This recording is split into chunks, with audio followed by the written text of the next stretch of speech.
You got copper crimps that you crimp down, put into a direct burial tube. These direct burial tubes, they come in different colors and sizes, and come pre-filled with grease, all right? So these are for direct burials. We like to use mechanical connections here because the connection point is always the weakest point of any electrical system. So I obviously have two short wires. Pretend this is a fixture. You know, this is your lead wire coming from power. So first you're going to want to cut them open. Sometimes, depending on how fresh your nails cuts are, you might need to use your crimpers just to split the wire like that, right? Or split. I like to give yourself plenty of room to work around. You have a direct burial tube on this side, a direct burial tube on that side. So keep that in mind. You always go further than you think. And do the same thing on this side. And then I use the auto strippers. These ones are Kleins. There's tons of different ones. You can use regular ones as well. This is what I like to use. And then you're just gonna strip the wire back a little bit on both sides. Once it's stripped back, you're going to, take the code sheathing off here, and then we're gonna,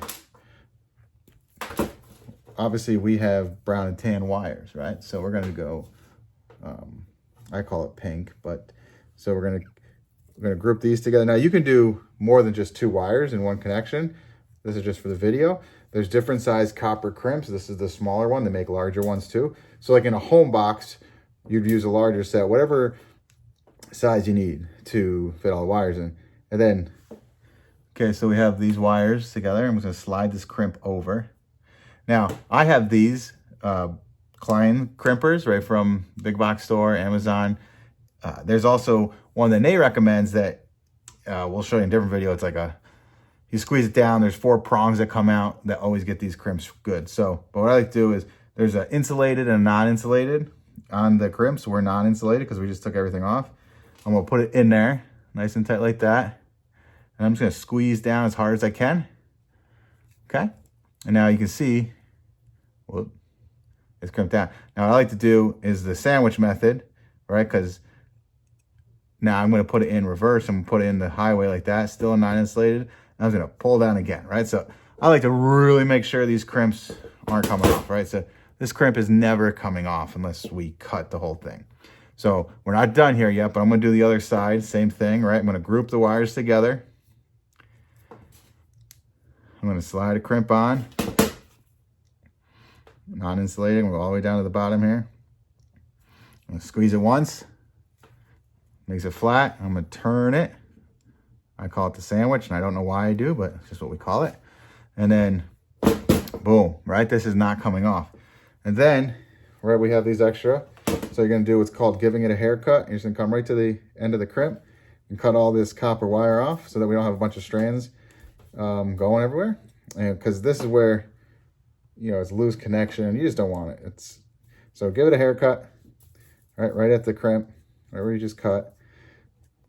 Obviously need some new cutters here because these aren't working great. And then once you have them cut, right, I would need a different pair of cutters. See, we wouldn't want this. See the wires sticking out? They're not touching. It's gonna create heat. This is great. And then I'm not gonna do it because this is filled with grease. But then you just slide this in here like that. Well, fuck it. Here we go. We're gonna slide it in. Okay, and then there's a spot for the wires. See this little cutout on both sides? And then you just crimp it down. See a wire comes out there, a wire comes out there. Now this can be directly buried into the ground. It's totally fine. So that's how you do a copper crimp, and that's how we recommend it. Copper crimps, they come in little cases like this or in baggies. Nate can send them to you. And yeah, and direct burial tubes. Again, these come in different colors, different sizes, depending on. This is a nice small size, so for a couple of fixtures, it's fine. This would not work in a home box or with looking at that. Now this is 12-2 wire, all right? I don't think we could get 2 wires out of there. 18-2 will probably get it, 2 wires this side, 2 wires that side. Anyways, that's how you do crimp, and that's how we do connections. I guess I'll just show you this too. So, okay, the grease.